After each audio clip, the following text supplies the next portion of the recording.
नमस्कार दोस्तों, आप सभी का मेरे चैनल पे स्वागत है। आज हम सुनेंगे करवा चौथ व्रत कथा। यह व्रत अति प्राचीन है। इसका प्रचलन महाभारत से भी पूर्व का है। यह व्रत सौभाग्यवती महिलाओं के लिए उत्तम माना गया है। सामान्य मान्यता के अनुसार सुहागनें इस व्रत को अपने पति की दीर्घायु के लिए रखती हैं। कहा जाता है इसे पांडवों की पत्नी द्रौपदी ने भी किया था। समय: यह व्रत कार्तिक कृष्ण पक्ष की चंद्रोदय चतुर्थी में किया जाता है। इस बार करवा चौथ का व्रत 20 अक्टूबर 2024 दिन रविवार के दिन रखा जा रहा है। व्रत की विधि: कार्तिक मास के कृष्ण पक्ष की चतुर्थी को करवा चौथ कहते हैं। सुहागवती स्त्रियों के लिए यह बहुत ही श्रेष्ठ व्रत है। स्त्रियां इस व्रत को पति के दीर्घ जीवों होने के लिए करती हैं। इस दिन सुहागिन स्त्रियां चावल पीसकर दीवार पर करवा चौथ बनाती हैं, जिसे वर कहते हैं।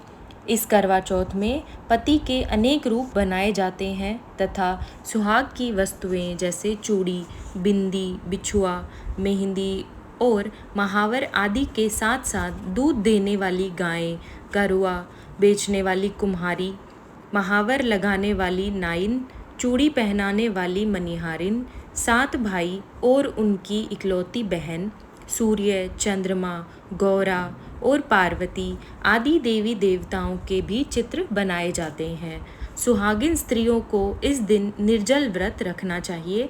रात्रि को जब चंद्रमा निकल आए तब उसे अर्घ्य देकर भोजन करना चाहिए।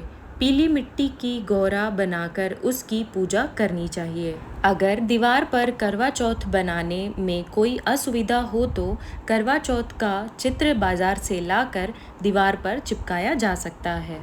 करवा चौथ की पहली कथा। एक साहूकार था जिसके 7 बेटे और एक बेटी थी। सातों भाई व बहन एक साथ बैठकर भोजन करते थे। एक दिन कार्तिक की चौथ का व्रत आया तो भाई बोला कि बहन आओ भोजन करें। बहन बोली कि आज करवा चौथ का व्रत है, चांद उगने पर ही खाऊंगी। तब भाइयों ने सोचा कि चांद उगने तक बहन भूखी रहेगी, तो एक भाई ने दिया जलाया, दूसरे भाई ने छलनी लेकर उसे ढका और नकली चांद दिखाकर बहन से कहने लगे कि चल चांद उग आया है, अर्घ दे ले। बहन अपनी भाभियों से कहने लगी कि चलो अर्घ दे, तो भाभियाँ बोली तुम्हारा चांद उगा होगा, हमारा चांद तो रात को उगेगा। बहन ने जब अकेले ही अर्घ दे दिया और खाने लगी तो पहले ही ग्रास में बाल आ गया, दूसरे ग्रास में कंकड़ आया और तीसरा ग्रास मुंह की ओर किया तो उसकी ससुराल से संदेशा आया कि उसका पति बहुत बीमार है, जल्दी भेजो। माँ ने जब लड़की को विदा किया तो कहा कि रास्ते में जो भी मिले उसके पांव लगना और जो कोई सुहाग का आशीष दे तो उसके पल्ले में गांठ लगाकर उसे कुछ रुपए देना। बहन जब भाइयों से विदा हुई तो रास्ते में जो भी मिला उसने यही आशीष दी कि तुम 7 भाइयों की बहन, तुम्हारे भाई सुखी रहें और तुम उनका सुख देखो। सुहाग का आशीष किसी ने भी नहीं दिया। जब वह ससुराल पहुंची तो दरवाजे पर उसकी छोटी ननंद खड़ी थी। वह उसके भी पांव लगी तो उसने कहा कि सुहागन रहो, सपूती हो, तो उसने यह सुनकर पल्ले में गांठ बांध ली और ननंद को सोने का सिक्का दिया। तब भीतर गई तो सास ने कहा कि पति धरती पर पड़ा है, तो वह उसके पास जाकर उसकी सेवा करने के लिए बैठ गई। बाद में सास ने दासी के हाथ बची कुची रोटी भेज दी। इस प्रकार से समय बीतते बीतते मार्गशीर्ष की चौथ आई तो चौथ माता बोली करवा ले, भाइयों की प्यारी करवा ले। लेकिन जब उसे चौथ माता नहीं दिखलाई दी तो वह बोली, हे माता, आपने मुझे उजाड़ा तो आप ही मेरा उद्धार करोगी, आपको मेरा सुहाग देना पड़ेगा। तब उस चौथ माता ने बताया कि पोष की चौथ आएगी, वह मेरे से बड़ी है, उसे ही सब कहना, वही तुम्हारा सुहाग वापस देगी। पोष की चौथ आकर चली गई, माघ की चली गई, फाल्गुन की चली गई, चैत्र, वैशाख, ज्येष्ठ, आषाढ़ और श्रावण भादों की सभी चौथ आई और यही कहकर चली गई कि आगे वाली को कहना। असोज की चौथ आई तो उसने बताया कि तुम पर कार्तिक की चौथ नाराज़ है, उसे ही तुम्हारा सुहाग लिया है, वही वापस कर सकती है, वही आएगी तो पाँव पड़कर विनती करना। यह बताकर वह चली गई। जब कार्तिक की चौथ आई तो वह गुस्से से बोली, भाइयों की प्यारी करवा ले, दिन में चांद उगानी करवा ले, व्रत खंडन करने वाली करवा ले, भूखी करवा ले। तो यह सुनकर वह चौथ माता को देखकर उसके पांव पकड़कर गिड़गिड़ाने लगी, हे चौथ माता, मेरा सुहाग तुम्हारे हाथों में है, आप ही मुझे सुहागिन करें। तो माता बोली, पापिन हत्यारिन, मेरे पांव पकड़कर क्यों बैठ गई? तब वह बोली कि जो मुझसे भूल हुई उसे क्षमा कर दो, अब भूल नहीं करूँगी। तो चौथ माता ने प्रसन्न होकर आँखों से काजल, नाखूनों में से मेहंदी और टीके में से रोली लेकर छोटी उंगली से उसके पति पर छींटा दिया तो वह उठकर बैठ गया और बोला कि आज मैं बहुत सोया। वह बोली, क्या सोए? मुझे तो 12 महीने हो गए, अब जाकर चौथ माता ने मेरा सुहाग लौटाया। तब उसने कहा कि जल्दी से माता का पूजन करो। जब चौथ की कहानी सुनी, करवा का पूजन किया तो प्रसाद खाकर दोनों पति पत्नी चौपड़ खेलने बैठ गए। नीचे से दासी आई, उसने उन दोनों को चौपड़ पासे से खेलते देखा तो उसने सासू जी को जाकर बताया। तब से सारे गांव में यह बात प्रसिद्ध होती गई कि सब स्त्रियां चौथ का व्रत करें तो सुहाग अटल रहेगा। जिस तरह से साहूकार की बेटी का सुहाग दिया, उसी तरह से चौथ माता सबको सुहागिन रखे। यही करवा चौथ के उपवास की सनातन महिमा है। करवा चौथ की दूसरी कथा अति प्राचीन काल की बात है। एक बार पांडु पुत्र अर्जुन तप करने के लिए नीलगिरी पर्वत पर चले गए थे। इधर पांडवों पर अनेक मुसीबतें पहले से ही थी। इससे द्रौपदी ने शोक विहल हो कृष्ण की आराधना करी। कृष्ण उपस्थित हुए और पूछा, कहो क्या कष्ट है तुम्हें? प्रभु, द्रौपदी ने हाथ जोड़कर कहा, मुझे क्या कष्ट है? आप तो स्वयं जानते हैं, आप तो अंतर्यामी हैं, मुझे कष्टों के बोझ से विहल कर दिया है। क्या कोई ऐसा उपाय है जिससे इन कष्टों से छुटकारा मिल सके? तुम्हारा प्रश्न अति उत्तम है द्रौपदी। कृष्ण मुस्कुराकर बोले, प्रभु, फिर मुझ दुख नारी का कष्ट दूर करने का उपाय बताइए। द्रौपदी ने पूछा।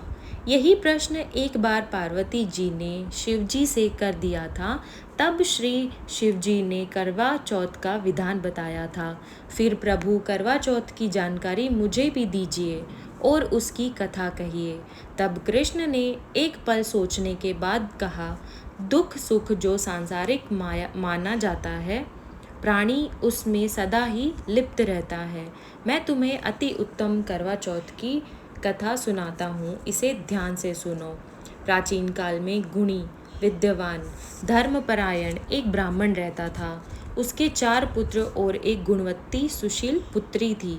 पुत्री ने विवाहित होकर चतुर्थी का व्रत किया, किंतु चंद्रोदय से पूर्व ही उसे शुदा ने बाध्य कर दिया।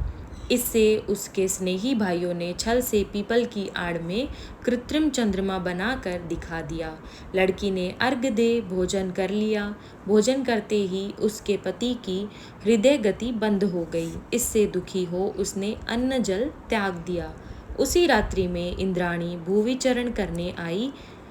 ब्राह्मण पुत्री ने उससे अपने दुख का कारण पूछा। इंद्राणी ने बताया, तुम्हें करवा चौथ में चौथ दर्शन से पूर्व भोजन कर लेने से यह कष्ट मिला है। तब उस लड़की ने अंजलि बांधने विनय की इससे मुक्त होने का कोई उपाय बताइए। इस पर इंद्राणी ने कहा, यदि तुम विधि पूर्वक अगली करवा चौथ का व्रत करो तो तुम्हारे पति पुनर्जीवित हो जाएंगे। कन्या ने ऐसा करने का वचन दिया तो उसका पति स्वस्थ हो गया। इस पर उस कन्या ने वर्ष भर प्रत्येक चतुर्थी का व्रत किया और अनंत अखंड सुहाग प्राप्त किया। श्री कृष्ण ने कहा, हे द्रौपदी, यदि तुम इस व्रत को करोगी तो तुम्हारे सभी संकट टल जाएंगे। इस प्रकार द्रौपदी ने यह व्रत किया और पांडव सभी क्षेत्रों में विजयी हुए। इस प्रकार सौभाग्य, पुत्र पौत्रादि और धन धान्य की इच्छुक स्त्रियों को यह व्रत विधि पूर्वक करना चाहिए। इस व्रत में भगवान शंकर जी की आरती की जाती है। करवा चौथ की तीसरी कथा। एक ब्राह्मण परिवार में 7 बहुएं थीं। 6 बहुओं के मायके वाले बहुत अमीर थे। इसी कारण ससुराल में उनका बड़ा मान था, परंतु छोटी के मायके में कोई न था। वह घर का सारा काम काज करती, सबकी सेवा करती थी, पर कोई भी उससे प्यार नहीं करता। सभी दुत्कारते रहते। तीज त्योहारों पर भी जब उसके मायके से कोई न आता तो वह बहुत दुखी होती। हर वर्ष की तरह इस वर्ष भी करवा चौथ का व्रत आया। अन्य बहुओं के मायके से उनके छोटे भाई करवा लेकर आए, पर छोटी के मायके में यदि कोई होता तो करवा भी लाता। सास भी छोटी को ही खरी खोटी सुना रही थी। वह दुखी हो घर से निकल पड़ी और जंगल में जाकर रोने लगी। एक नाग बहुत देर से उसका रोना सुन रहा।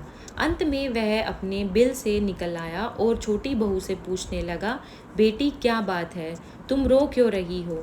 छोटी बहू बोली, आज करवा चौथ है, मेरा कोई भाई नहीं है।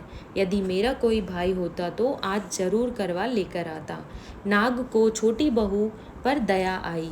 नाग ने कहा, बेटी तुम घर चलो, मैं अभी करवा लेकर आता हूँ।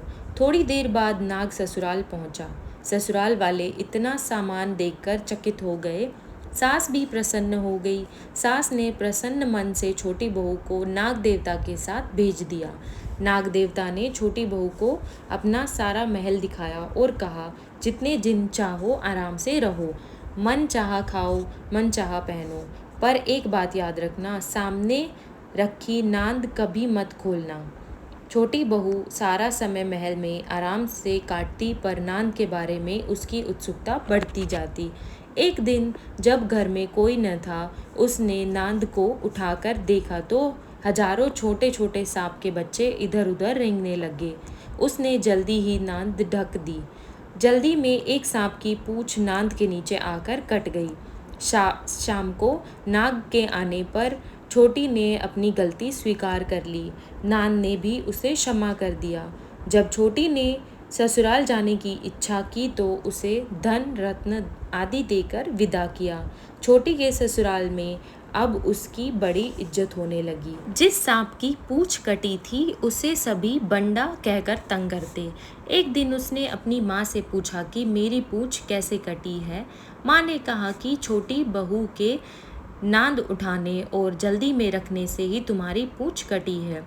तो वह बोला कि मैं छोटी से बदला लूँगा। माँ के बहुत समझाने पर भी वह एक दिन चुपचाप छोटी के घर जा छुपा और मौका पाकर उसे काटने की सोचने लगा। वहाँ छोटी बहू और उसकी सास में किसी बात पर बहस हो रही थी तो छोटी कसम खा खा कर कह रही थी कि मैंने ऐसा नहीं किया। वह कह रही थी कि मुझे बंट भैया से प्यारा कोई नहीं है, उन्हीं की कसम खाकर कहती हूँ कि मैंने ऐसा नहीं किया। बंडा ने जब सुना तो सोचने लगा, जो मुझसे इतना प्यार करती है मैं उसे ही काटने आया हूँ। वह चुपचाप घर चला गया। माँ ने पूछा, ले आए बहन से बदला? वह कहने लगा, माँ बहन से कैसा बदला? तभी से बंडा भाई व छोटी बहन हुए। भाई प्रति वर्ष चौथ के दिन करवा लेकर जाता। वह बहन बड़े प्यार से करवा चौथ का व्रत रखती। करवा चौथ व्रत की चौथी कथा। प्राचीन काल में करवा नाम की एक पतिव्रता स्त्री अपने पति के साथ नदी किनारे एक गांव में रहती थी। कार्तिक माह के कृष्ण पक्ष की चतुर्थी के दिन उसका पति नदी में स्नान करने के लिए गया। स्नान करते समय एक मगरमच्छ ने उसका पैर पकड़ लिया। वह करवा करवा नाम लेकर जोर जोर से अपनी पत्नी को पुकारने लगा। उसकी आवाज़ सुनकर उसकी पत्नी दौड़कर आई और उसने मगर को कच्चे धागे से बांध दिया। मगर को बांधकर वह यमराज के यहाँ पहुँची और यमराज से बोली, भगवान, मगरमच्छ ने मेरे पति का पैर पकड़ लिया है, अतः पैर पकड़ने के अपराध में आप अपने बल से उस मगरमच्छ को नरक में ले जाओ। यमराज ने कहा, अभी मगरमच्छ की आयु शेष है, अतः मैं उसे नहीं मार सकता। इस पर करवा ने कहा, यदि आप ऐसा नहीं करोगे तो मैं आपको श्राप देकर नष्ट कर दूंगी। यह सुनकर यमराज डर गए और उस पतिव्रता स्त्री करवा के साथ जाकर मगरमच्छ को उन्होंने यमपुरी भेज दिया और करवा के पति को दीर्घायु प्रदान की। उसी दिन से यह करवा चौथ मनाई जाती है और सुहागिन स्त्रियों के द्वारा व्रत रखा जाता है। हे करवा माता, जैसे तुमने अपने पति की रक्षा की, वैसे सबके पतियों की रक्षा करना। इति शुभम। आरती श्री गणेश जी की। जय गणेश जय गणेश जय गणेश देवा, माता जाकी पार्वती पिता महादेवा। पान चढ़े फूल चढ़े और चढ़े मेवा, लड्डुअन का भोग लगे संत करे सेवा। जय गणेश जय गणेश जय गणेश देवा, माता जाकी पार्वती पिता महादेवा। एक दंत दयावंत चार भुजाधारी, माथे पर तिलक सोहे मूसे की सवारी। जय गणेश जय गणेश जय गणेश देवा, माता जाकी पार्वती पिता महादेवा। पान चढ़े फूल चढ़े और चढ़े मेवा, लड्डुअन का भोग लगे संत करे सेवा। जय गणेश जय गणेश जय गणेश देवा, माता जाकी पार्वती पिता महादेवा। अंधे को आँख देत कोढ़िन को काया, बांझन को पुत्र देत निर्धन को माया। सूर शाम शरण आए सफल कीजे सेवा, माता जाकी पार्वती पिता महादेवा। दीनन की लाज राखो शंभु सुतवारी, कामना को पूर्ण करो जग बलिहारी। जय गणेश जय गणेश जय गणेश देवा, माता जाकी पार्वती पिता महादेवा। शिव जी की आरती। ओम जय शिव ओमकारा, स्वामी जय शिव ओमकारा। ब्रह्मा विष्णु सदा शिव अर्धांगी धारा। ओम जय शिव ओमकारा, एकानन चतुरानन पंचानन राजे। हंसासन गरुड़ासन वृषवाहन साजे। ओम जय शिव ओमकारा, दो भुज चार चतुर्भुज दस भुज अति सोहे। तीनों रूप निरखते त्रिभुवन जन मोहे। ओम जय शिव ओमकारा, अक्षमाला वनमाला रुंडमाला धारी। त्रिपुरारी कंसारी वरमाला धारी। ओम जय शिव ओमकारा, श्वेतांबर पीतांबर बाघांबर अंगे। सनकादिक ब्रह्मादिक भूतादिक संगे। ओम जय शिव ओमकारा, कर में श्रेष्ठ कमंडल चक्र त्रिशूल धरता। जग करता जग हरता जग पालन करता। ओम जय शिव ओमकारा, ब्रह्मा विष्णु सदा शिव जानत अविवेका। प्रणवाक्षर के मध्य ये तीनों एका। ओम जय शिव ओमकारा। त्रिगुण शिव जी की आरती जो कोई नर गावे, कहत शिवानंद स्वामी सुख संपत्ति पावे। ओम जय शिव ओमकारा। करवा चौथ माता की आरती। ओम जय करवा मैया, माता जय करवा मैया। जो व्रत करे तुम्हारा पार करो नैया। ओम जय करवा मैया, सब जग की हो माता तुम ही हो रुद्राणी। यश तुम्हारा गावत जग के सब प्राणी। ओम जय करवा मैया। कार्तिक कृष्ण चतुर्थी जो नारी व्रत करती, दीर्घायु पति होवे दुख हारे हरती। ओम जय करवा मैया। होए सुहागिन नारी सुख संपत्ति पावे। गणपति बड़े दयालु विघ्न सभी नाशे। ओम जय करवा मैया। करवा मैया जी की आरती व्रत कर जो गावे। व्रत उनका हो पूर्ण सब विधि सुख पावे। ओम जय करवा मैया।